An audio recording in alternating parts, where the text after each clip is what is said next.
Hey everyone, me Kevin here. Welcome back to another video. We have an address that was just released from Donald Trump. It's a little lengthier than usual, but let's just get right into it. As usual, I'm going to add commentary as necessary, so let's just dive right into it. All right, we're going to pull it up here, and by tomorrow, by the inauguration, we should have the new headphones up and running. All right, folks, here we go. Let's go listen in. Let's see what we got. My fellow Americans, 4 years ago, we launched a great national effort to rebuild our country, to renew its spirit, and to restore the allegiance of this government to its citizens. In short, we embarked on a mission to make America great again for all Americans. As I conclude my term as the 45th President of the United States, I stand before you truly proud of what we have achieved together. We did what we came here to do, and so much more. This week, we inaugurate a new administration and pray for its success in keeping America safe and prosperous. We extend our best wishes, and we also want them to have luck, a very important word. I'd like to begin by thanking just a few of the amazing people who made our remarkable journey possible. First, let me express my overwhelming gratitude for the love and support of our spectacular First Lady, Melania. Let me also share my deepest appreciation to my daughter, Ivanka, my son-in-law, Jared, and to Barron, Don, Eric, Tiffany, and Lara. You fill my world with light and with joy. I also want to thank Vice President Mike Pence, his wonderful wife, Karen, and the entire Pence family. That was a rough cut. My Chief of Staff, Mark Meadows, the dedicated members of the White House staff, and the cabinet, and all of the incredible people across our administration who poured out their heart and soul to fight for America. I also want to take a moment to thank a truly exceptional group of people, the United States Secret Service. My family and I will forever be in your debt. My profound gratitude as well to everyone in the White House Military Office, the teams of Marine One and Air Force One, every member of the armed forces, and state and local law enforcement all across our country. Most of all, I want to thank the American people. To serve as your president has been an honor beyond description. Thank you for this extraordinary privilege, and that's what it is, a great privilege and a great honor. We must never forget that while Americans will always have our disagreements, we are a nation of incredible, decent, faithful, and peace-loving citizens who all want our country to thrive and flourish and be very, very successful and good. We are a truly magnificent nation. All Americans were horrified by the assault on our Capitol. Political violence is an attack on everything we cherish as Americans. It can never be tolerated. Now more than ever, we must unify around our shared values and rise above the partisan rancor and forge our common destiny. I just have to say really quick, every time he cuts, I just wonder what he says in between. Like, try to picture, I don't want to read this, because obviously he's reading this right now, but I just wonder the emotions that must be going through his head. Anyway, we'll keep going here. 4 years ago, I came to Washington as the only true outsider ever to win the presidency. I had not spent my career as a politician, but as a builder looking at open skylines and imagining infinite possibilities. I ran for president because I knew there were towering new summits for America just waiting to be scaled. I knew the potential for our nation was boundless as long as we put America first. So I left behind my former life and stepped into a very difficult arena, but an arena nevertheless with all sorts of potential if properly done. America had given me so much, and I wanted to give something back. Together with millions of hardworking patriots across this land, we built the greatest political movement in the history of our country. We also built the greatest economy in the history of the world. It was about America first because we all wanted to make America great again. We restored the principle that a nation exists to serve its citizens. Our agenda was not about right or left, It wasn't about Republican or Democrat, but about the good of a nation. And that means the whole nation. With the support and prayers of the American people, we achieved more than anyone thought possible. Nobody thought we could even come close. We passed the largest package of tax cuts and reforms in American history. We slashed more job-killing regulations than any administration had ever done before. We fixed our broken trade deals, withdrew from the horrible Trans-Pacific Partnership and the impossible Paris Climate Accord. We'll be right back into the Paris Climate Accord tomorrow. Renegotiated the one-sided South Korea deal, and we replaced NAFTA with the groundbreaking USMCA. That's Mexico and Canada, a deal that's worked out very, very well. Also, and very importantly, we imposed historic and monumental tariffs on China, made a great new deal with China. But before the ink was even dry, we and the whole world got hit with the China virus. Our trade relationship was rapidly changing. Billions and billions of dollars were pouring into the U.S., but the virus forced us to go in a different direction. The whole world suffered, but America outperformed other countries economically because of our incredible economy and the economy that we built. Without the foundations and footings, it wouldn't have worked out this way. We wouldn't have some of the best numbers we've ever had.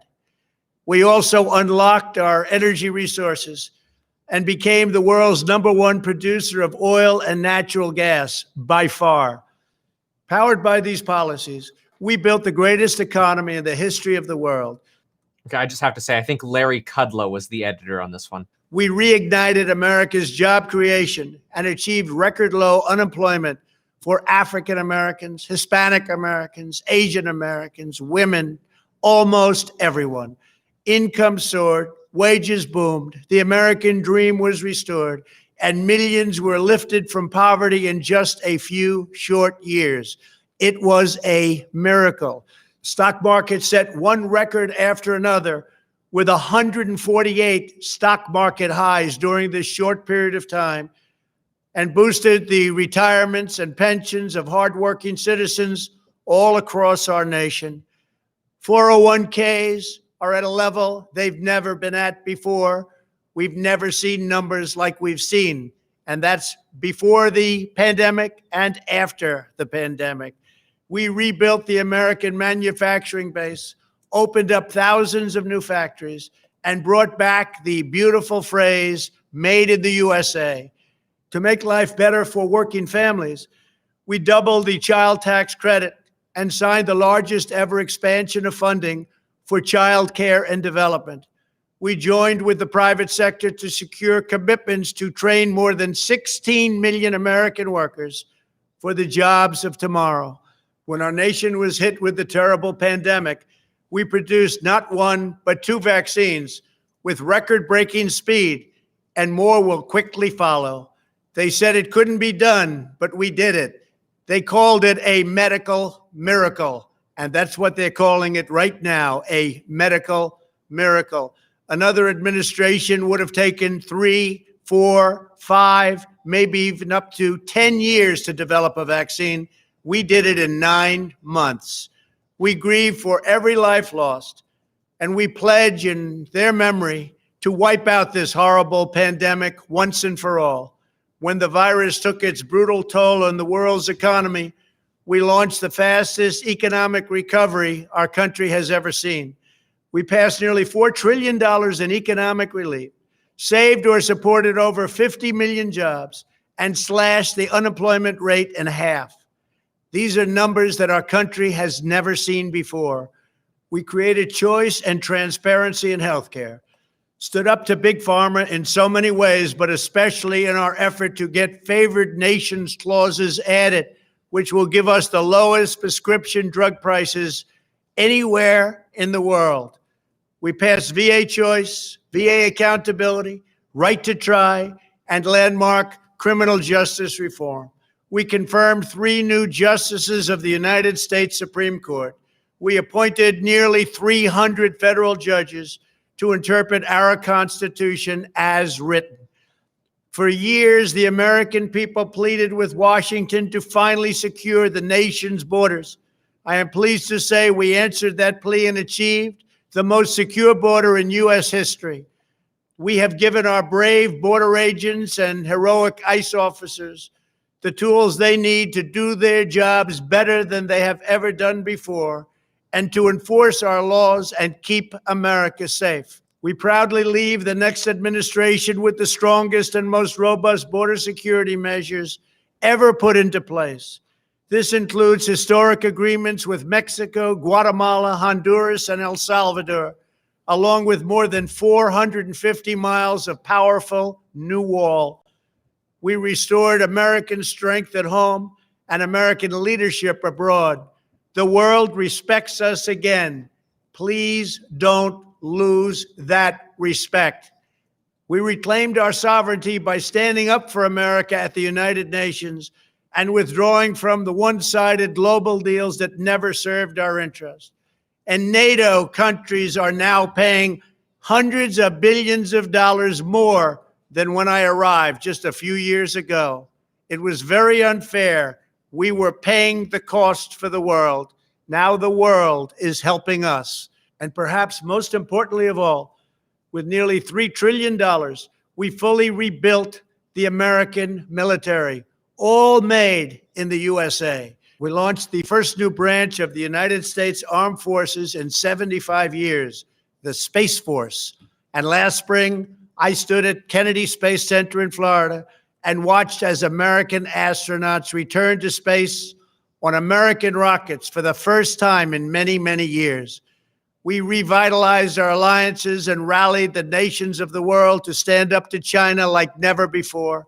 We obliterated the ISIS caliphate and ended the wretched life of its founder and leader, al-Baghdadi. We stood up to the oppressive Iranian regime and killed the world's top terrorist, Iranian butcher Qasem Soleimani.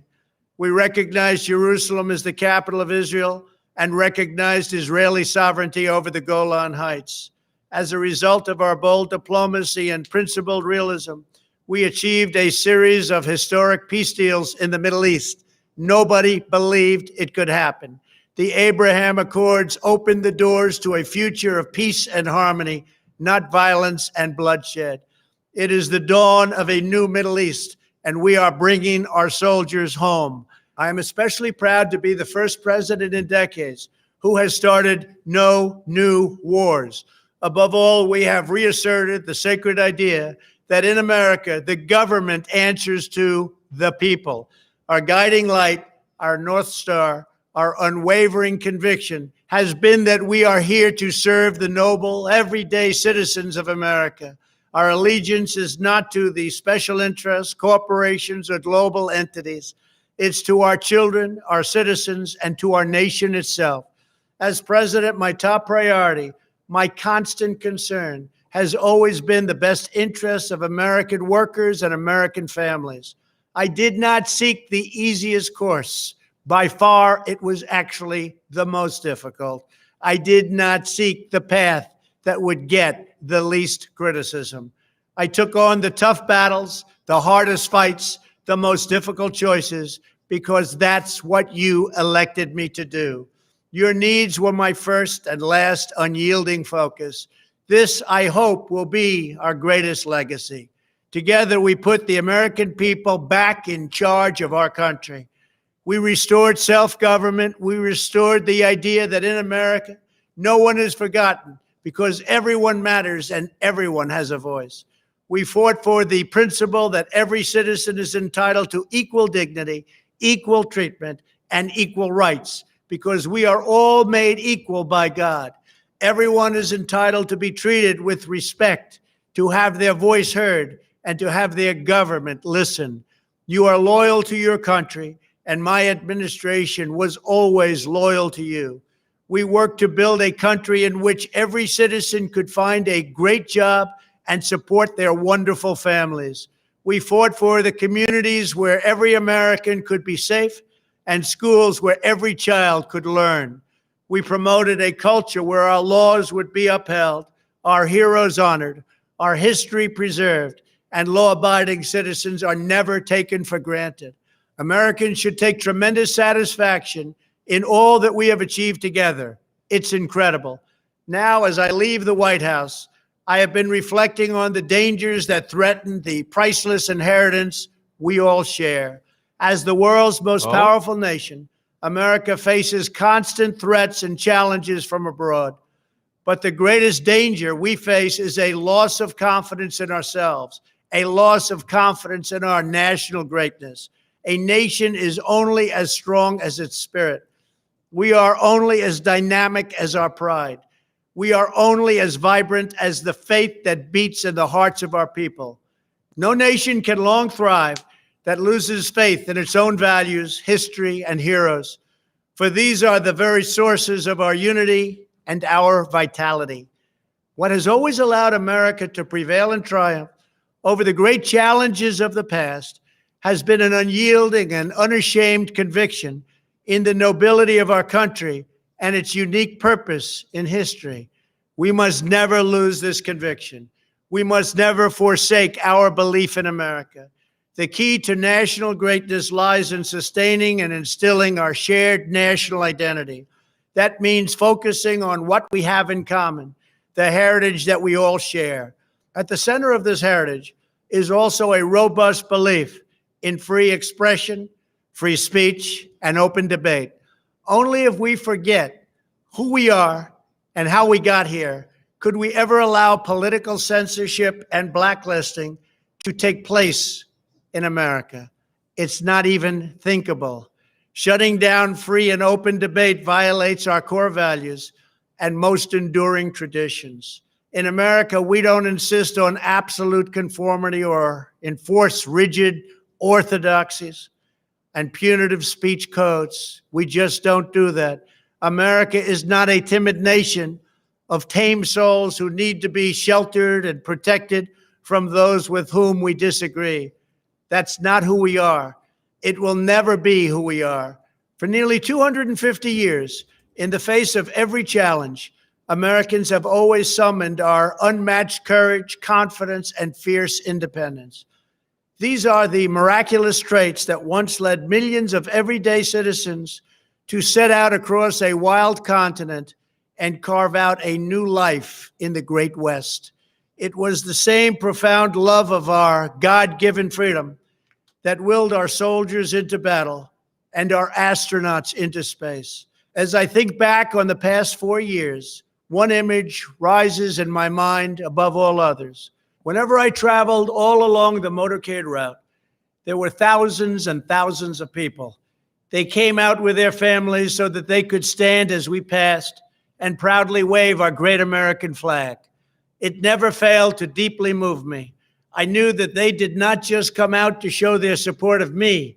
They came out to show me their support and love for our country. This is a republic of proud citizens who are united by our common conviction that America is the greatest nation in all of history.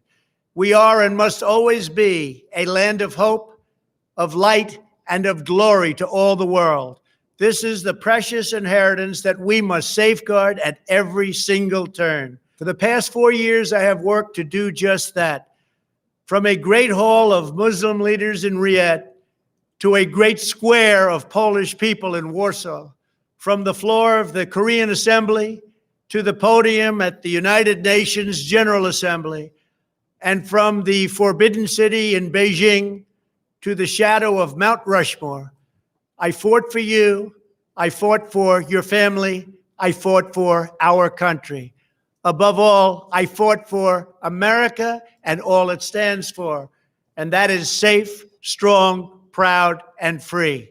Now, as I prepare to hand power over to a new administration at noon on Wednesday, I want you to know that the movement we started is only just beginning. There's never been anything like it. The belief that a nation must serve its citizens will not dwindle, but instead only grow stronger by the day. As long as the American people hold in their hearts deep and devoted love of country, then there is nothing that this nation cannot achieve. Our communities will flourish. Our people will be prosperous. Our traditions will be cherished. Our faith will be strong. And our future will be brighter than ever before. I go from this majestic place with a loyal and joyful heart, an optimistic spirit, and a supreme confidence that for our country and for our children, the best is yet to come. Thank you and farewell. God bless you. God bless the United States of America. Wow. Okay. Welcome. Thank you so much for joining in on this. So very interesting. That is, let this sink in for a moment. I'm going to add some commentary here, but let this sink in for a moment. That is probably the last statement we are ever going to see from Donald Trump as president. That's it. I do not expect we will hear from Donald Trump again between now and past 12 tomorrow. I doubt we'll get another video message. He can't tweet. So we're not going to hear anything anymore. That was it. We've heard a lot of things in this. It really seemed like this speech, this last sort of farewell speech, really seemed like a summary of kind of all of his campaign rallies put into one solid, neatly packaged script. It almost seemed like he probably wanted to go off script, and anytime he did go off script, they ended up cutting him out. The cuts were a little interesting. We made a joke that Larry Kudlow was the editor. But look, we love Larry. We just make fun of Larry. But anyway, overall, I'd say it's very interesting. It's obviously a read, very well scripted, pro-Trump message here. There are some things that are said in here that a lot of people will dispute. There are a lot of things that we hear, just for example, and I'm not saying this to bag on Donald Trump, but this is obviously, it's a very Trumpian speech, right? And what I mean by that is we know we've heard Donald Trump many, many times say, look, we've got vaccines, 2 vaccines. It's a medical miracle. Another administration would have taken 3, 4, 5, 10 years. He said this a lot. But in the past, when we've had prior vaccines, we also didn't have mRNA technology, which Donald Trump didn't necessarily have anything to do with mRNA technology becoming more, accessible.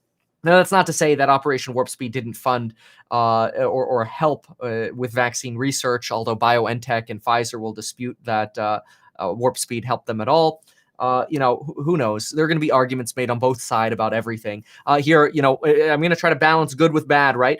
It is true they did double the child tax credit, and that's something to consider, is that we used to have a child tax credit at $1,000 per child, and it was actually Ivanka Trump's push that doubled that to $2,000, and now it's going to be Biden who's going to bump that from $2,000 to $3,000, potentially up to $3,600 for children under 6 years old. Of course, the stock market has been, it's true. I mean, before the pandemic, the stock market was doing phenomenally. And after the pandemic, the stock market has been doing great. Very true. We haven't had a new military force in 75 years. It's true. The Space Force. That is something that's pretty neat. A lot of people don't know about that yet. One thing that I thought was interesting is he talked about the dangers that we face going forward. And in this segment, he was talking a lot about how we potentially face this loss of confidence in ourselves. And this was right around the same time he was talking about censorship and media. And of course, tied into this as well, and then loosely tied together. He spread this out a little bit more, buttered it out a little more. But also mentioned that, hey, the best is yet to come, that our movement is just beginning, is what Donald Trump said. And so tying these things together, it does make you wonder, what is Donald Trump setting up for? Is Donald Trump setting up for Trump news media? Is he setting up for a 2024 run? Is there, are people just going to forget about what happened on January 6th? And is Donald Trump just, some people say Donald Trump is just going to fade into oblivion, and other people say he's just going to lay low and then he'll be right back at the first misstep Biden makes to launch his campaign and say, we got to come back and we need to flip the script and start over again. I see Anthony here. Anthony Logan mentions Donald Trump will start a PAC, a political action committee. It wouldn't surprise me at all to see that. Overall, though, I'd have to say, it was a good message overall. Again, there was definitely some partisanship in what he said. Again, I'm not going to go through and fact check this whole thing. But the point here is that we really want to sink in what he said. As we conclude our administration, we extend our best wishes to the next administration. And he also he kind of almost throws a little bit of I don't know if it's almost like poisoning the well, as they say, for a logical fallacy. But he's like, I wish you a lot of luck to Biden. Like, fine, you got it. Good luck. I don't know. Maybe that might be reading into it too much. But overall, he says, hey, I fought for you. I fought for America. I fought for what we stand for. Obviously, half of Americans are going to agree, half will disagree. Mentions that we stood up to China like never before. Shortly after this video, by the way, after this live stream, I'm going to be posting a video from Janet Yellen. I highly encourage you to watch that. It's going to be a breakdown of her like 3.5-hour video, condensed into like 1/10 of that, or maybe not 1/10. I don't know, like 1/5 of that. But anyway, stay tuned for that. Another thing that we hear a lot of is obviously Donald Trump having cut, and again, this is kind of going back into, it's not really fact checking, it's just mentioning that, Donald Trump does reiterate, hey, we created 50 million jobs, we cut unemployment in half. That is measuring from the bottom, though. We've got to remember that when we have a pandemic and we crash to the bottom, it's tough to measure the difference from the bottom. It is true we got 3 justices, 300 federal judges. That's a record, by the way. I mean, that's a lot. So yeah, overall interesting. Very fascinating to see, or to just think that this will be the last Twitter withdrawal. You guys are terrible. Very interesting that this will be the last message, is my expectation here, and I think I'll be right, from Donald Trump. So there you have it. Thank you so very much for watching. After this, you will be redirected to the live stream for tomorrow for the inauguration. Press remind. If you don't press remind, you might not get the notification tomorrow for the inauguration live stream. All right, folks, we'll see you there. Press that remind button. Thanks. Bye.